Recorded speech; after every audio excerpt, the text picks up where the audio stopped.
Assalamualaikum warahmatullahi wabarakatuh. Salam sejahtera untuk kita semua.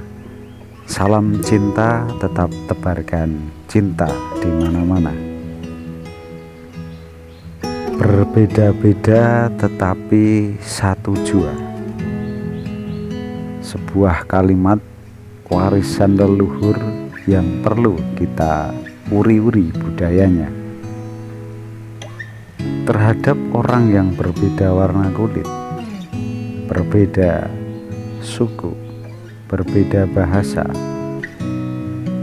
berbeda sudut pandang barangkali, tetap kita harus selalu bersatu dan menjaga persatuan, saling hormat menghormati satu sama lain, saling menghargai dan tidak saling mencaci maki.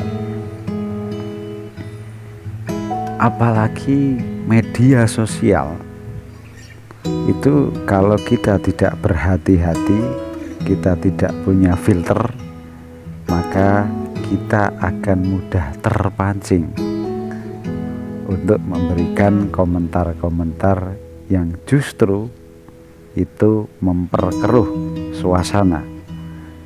Maka bijaklah dalam bermedia sosial, dalam menyikapi setiap perbedaan. Ada tips apa dari Kiai Buya Syahkur Yasin MA untuk menjaga persatuan? Dalam video ini, Kiai Buya Syahkur Yasin MA menjawab salah satu pertanyaan yang diajukan oleh salah satu penanya mengenai bagaimana agar selalu terjaga persatuan. Seperti apa jawaban Kiai Buya Syahkur? Mari kita simak bersama-sama, kita belajar bersama-sama. Matur suwun. Wassalamualaikum warahmatullahi wabarakatuh.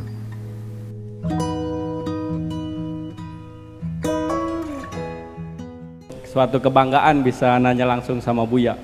Ya, untuk menyangkut temanya Buya, persatuan. Nah, karena di zaman sekarang kan mudah sekali kita bertengkar Buya. Baru melihat judulnya aja di YouTube kita bisa bertengkar Buya. Maka untuk mendukung visi dan misi persatuan ini Buya, kesadaran apa yang harus kita bangun Buya untuk mendukung persatuan dan kesatuan?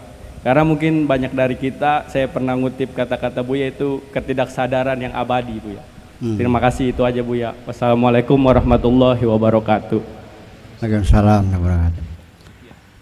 Ya, faktor-faktor apa saja yang mendukung kita menjadi bersatu? Ini kita bicara Indonesia, Negara Kesatuan Republik Indonesia, NKRI, Negara Persatuan dan Kesatuan.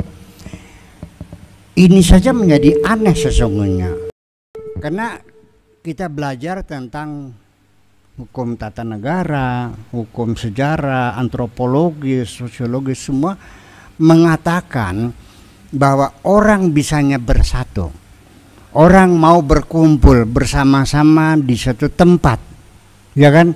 Apakah itu jadi suku, apakah menjadi bangsa, apakah menjadi warga negara sebagainya, itu harus ada faktor-faktor pendukung yang bersifat substansial. Pertama, kesamaan bahasa. Saya di Belanda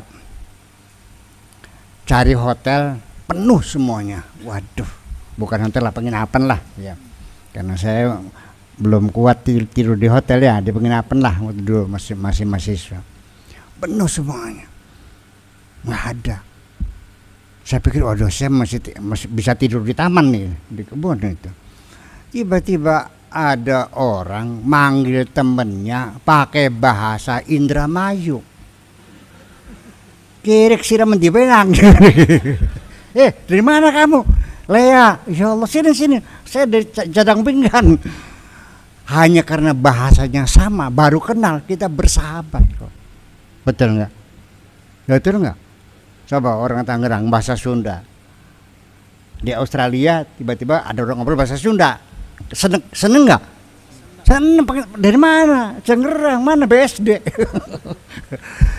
Ya, kesamaan bahasa membuat kita menjadi nyaman. Karena bagaimanapun tidak mungkin kita berkumpul dengan orang yang tidak punya komunikasi yang sama.